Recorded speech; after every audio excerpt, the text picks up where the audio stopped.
চুরির অভিযোগে আটক হয়েছে আরো এক অভিযুক্ত। প্রসঙ্গ হচ্ছে ধর্মনগরের, যা কিনা গত 24 এপ্রিল চুরির ঘটনাটি সংঘটিত হয়েছিল। এবার নগদ অর্থ সহ সামগ্রী উদ্ধার করেছে পুলিশ, সঙ্গে দুই চোরকে গ্রেফতার করেছে। ধর্মনগরে মুদি দোকানে চুরির ঘটনার কিনারা করেছে পুলিশ। গত 24 এপ্রিল কলেজ রোডের ব্যবসায়ী কাজল মিয়ার দোকানে চুরির অভিযোগের ভিত্তিতেই তদন্তে নেমে বড় সাফল্য পেয়েছে ধর্মনগর থানার পুলিশ। নগদ টাকা, বিপুল পরিমাণ সামগ্রী সহ গ্রেফতার করা হয়েছে মূল অভিযুক্ত কাম্পু শুক্লবৈদ্য এবং তার সহযোগী সঞ্জয় দাসকে। ধর্মনগর কলেজ রোডের বাসিন্দা কাজল মিয়া থানায় অভিযোগ করেন যে তার দোকান থেকে 11,000 টাকা প্রচুর মুদি সামগ্রী চুরি হয়েছে। তদন্তে নেমে পুলিশ দক্ষিণ হরুয়া এলাকার বাসিন্দা কাম্পু শুক্লবৈদ্যের বাড়িতে অভিযান চালায়। সেখান থেকে বেশ কিছু চুরি যাওয়া সামগ্রী উদ্ধার হলেও কাম্পু পলাতক ছিল। পরবর্তীতে গোপন খবরের ভিত্তিতে তার শ্বশুরবাড়ি থেকে তাকে আটক করেছে পুলিশ। জেরায় কাম্পু স্বীকার করেছে যে সে একা নয়, এই চুরির ঘটনায় তার সঙ্গে ওয়েস্ট হরুয়ার বাসিন্দা সঞ্জয় দাস যুক্ত রয়েছে। কাম্পুর দেওয়া তথ্যের ভিত্তিতে পুলিশ সঞ্জয়কেও গ্রেফতার করেছে। জেরায় তারা আরও জানিয়েছে যে গত 9 এবং 10 এপ্রিল রাতে কাজল মিয়া এবং দিঘলবাগ এলাকায় ঝুমা দেবের দোকানেও তারা চুরি করেছে। পুলিশ এক্ষেত্রে কি জানিয়েছে শুনুন।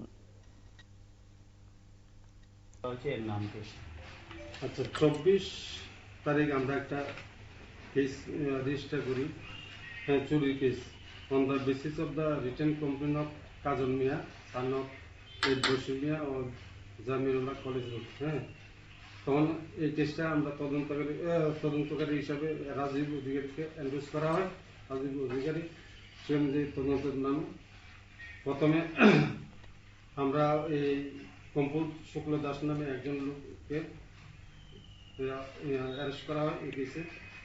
তখন তাকে জিজ্ঞাসাবাদ করা হয়। তারা জিজ্ঞাসাবাদ করলে সে স্বীকার করে যে সে 9 এবং 10 তারিখ দিঘলবাগ থেকে জুমা দেব, স্বামীর নাম অর্ণব দেব, তার দোকান থেকে কিছু জিনিস ওই 9 এবং 10 তারিখ রাত্রে চুরি করার পরে কম্পু দাস এবং সঞ্জয় দাস তারা দুজন মিলে চুরি করে।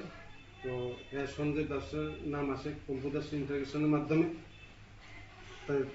চুরি করার পর কম্পু দাসের টুকটুক দিয়ে সেই জিনিসগুলি চন্দ্রপুরে নিয়ে একজনের কাছে আলাউদ্দিন নামে এক ব্যক্তির কাছে বিক্রি করে। সেই অনুযায়ী কম্পু দাস এই চুরির সামগ্রীগুলো অভিযুক্তরা যার কাছে বিক্রি করেছিল, অর্থাৎ ওয়েস্ট চন্দ্রপুর এলাকার আলাউদ্দিন নামের এক ব্যক্তি, তার কাছ থেকেও বিভিন্ন সামগ্রী উদ্ধার হয়েছে। আজ ধৃত অভিযুক্ত সঞ্জয় দাসকে ধর্মনগর আদালতে পেশ করা হয়েছে বলে পুলিশ সূত্রে খবর। তবে এলাকার ব্যবসায়ীরা পুলিশের এই পদক্ষেপকে যথেষ্ট স্বস্তি প্রকাশ করছেন বলে তারা মত ব্যক্ত করেছেন। নিয়ে নিচ্ছে ছোট্ট একটি বিজ্ঞাপন বিরতির সঙ্গে থাকুন।